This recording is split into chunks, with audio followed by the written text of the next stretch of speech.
Motions to reopen cases in removal proceedings. In this video, I am going to be talking about the basics for motions to reopen cases in removal proceedings. Okay, let's get right into the subject. What is a motion to reopen?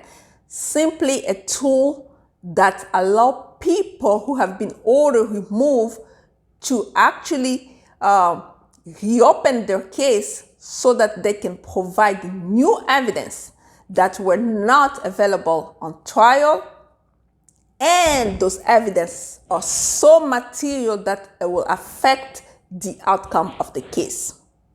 Okay?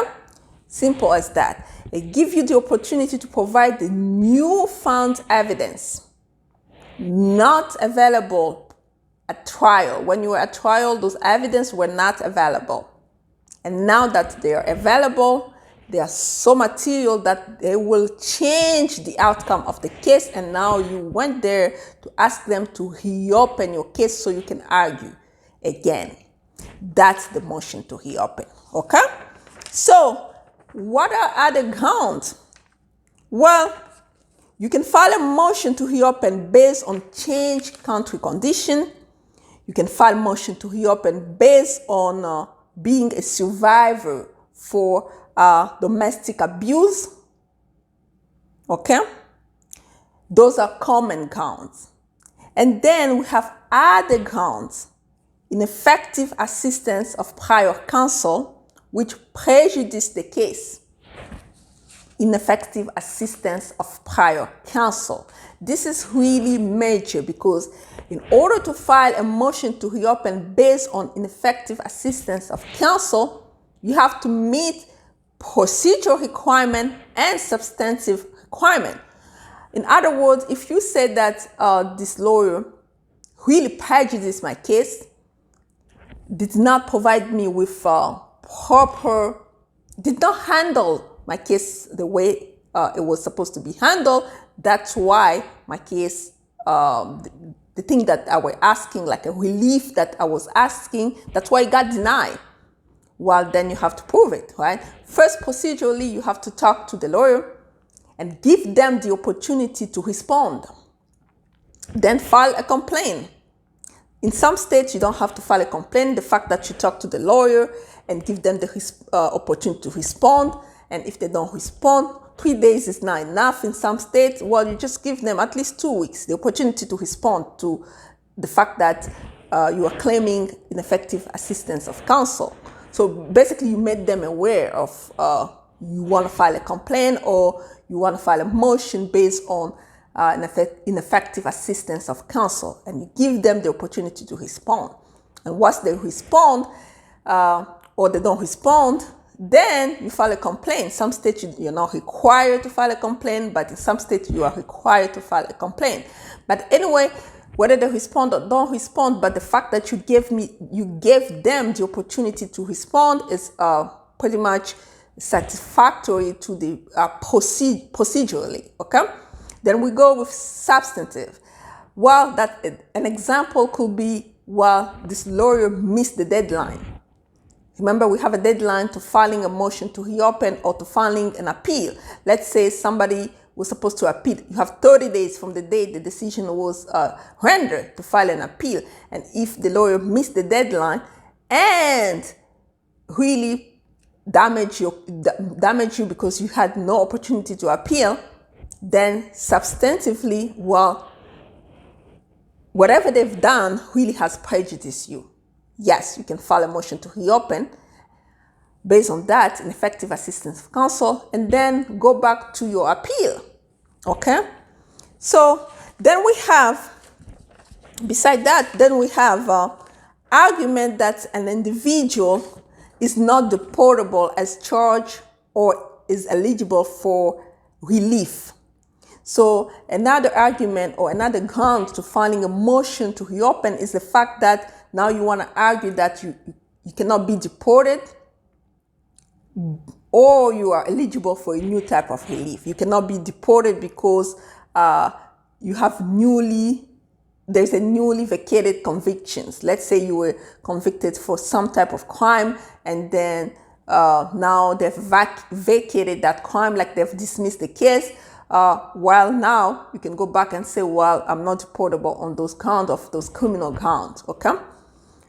Change in personal circumstances. Maybe you got married to a U.S. citizen.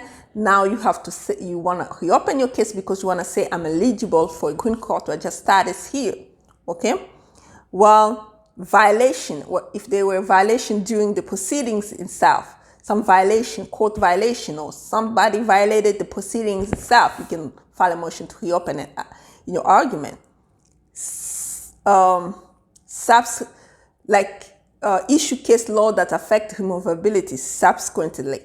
Let's say there's a new case law that really affect removability. Let's say the case law says that people under your circumstances cannot be removed, and the law just came after you were ordered removed, then you can argue that you want to reopen your case so they can apply this new law, okay? So those are some grounds of filing a motion to reopen. Well, now we're talking about what are the deadlines for filing a motion to reopen. In general, the general rule is that the motion to reopen has to be filed within 90 days of the final removal order.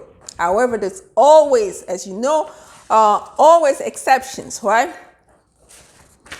If you're filing a motion based on changed country conditions, there is no deadline for filing a motion to reopen to apply for fear-based protection based on changed country conditions. That, again, as I said before, that's for asylum applicants, right? You don't want to go back because of this, because of that. And then your asylum was denied because they say the country is safe. Now that country condition has changed, you can reopen your case, file a motion to reopen. There's no deadline for that, okay?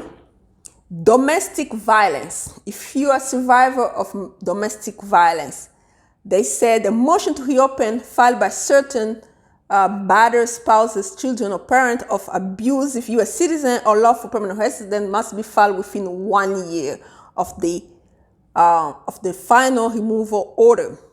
Although this deadline is waivable upon showing of extraordinary circumstances or extreme hardship to the movement's child. Okay, so this one, if you're claiming that you want to reopen your case based on domestic violence, like you are a victim of domestic violence, either from your abusive spouse, U.S. citizen or lawful permanent resident, abusive parent, U.S. citizen or lawful permanent resident, abusive child who's a U.S. citizen, while the deadline is 1 year.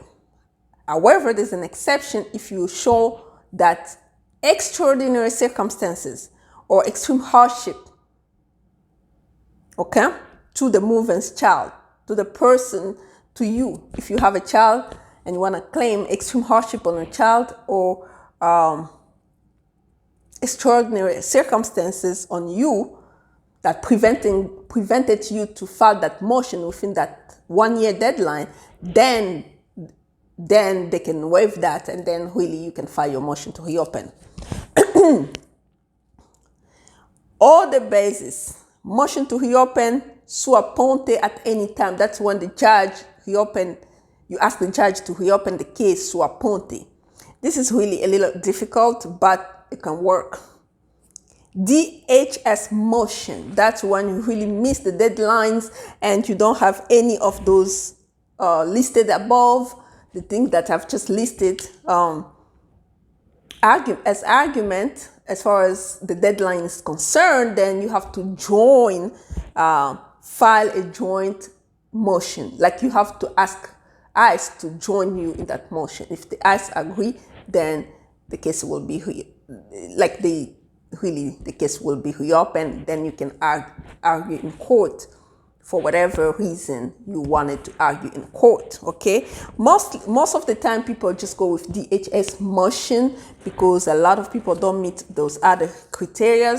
Most of the time, people want to just apply for a new relief, like they want to apply for the adjustment of status based on family, okay? Marriage, or child has turned 21, or marriage and child turning 21.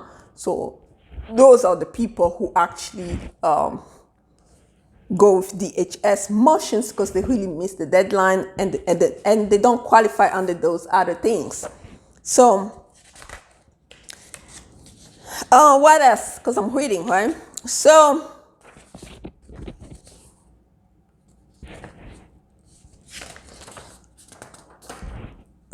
well, how long it takes for them to respond? It says here they have to only take 13 days, but good luck with that.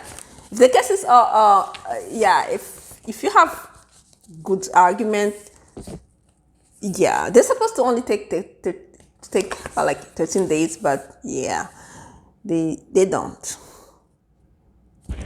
Okay. What about people who have been ordered removed and they left the country? Well, there's something that we call departure bar. So pretty much, immigration judge says that they don't have jurisdiction to reopen that type of case. BIA says that they don't have jurisdiction to reopen that type of case. Sometimes they stay in the limbo and then just wait for basically the bar, right? The 10 years bar, and then try to apply for another type of visa. But it doesn't mean that you cannot try. If you're outside of the country, you can try. It just depends on what circuit your case will be, like where they close your case, okay? Because it's like if you call me today, I'm gonna have to research if you're outside of the country, so we know if your circuit where your case was closed, if really you have a chance for a motion to reopen. Wow. But if you're in the country, yeah, if you meet some requirement, we will really try to make sure that we file a motion to reopen, we follow through, and we get it granted so you can seek for those type of relief that you're seeking, okay? Those are the basics. It goes deeper. I'll be live on April 7th to talk about motions to reopen. It's going to be all about motions to reopen. I don't want to do it now because I have a lot going on with me, but I'll be able to do it in April. Sometimes in April, I believe April 7th is a good date for me. We will do a live session or a webinar and talk about motions to reopen so that you can reopen your case. But in the meantime, if you need a consultation, again, consultation link is in the description box. Until next time, bye-bye. My voice is still not back fully. I'm trying my best. But anyway, until next time, bye-bye.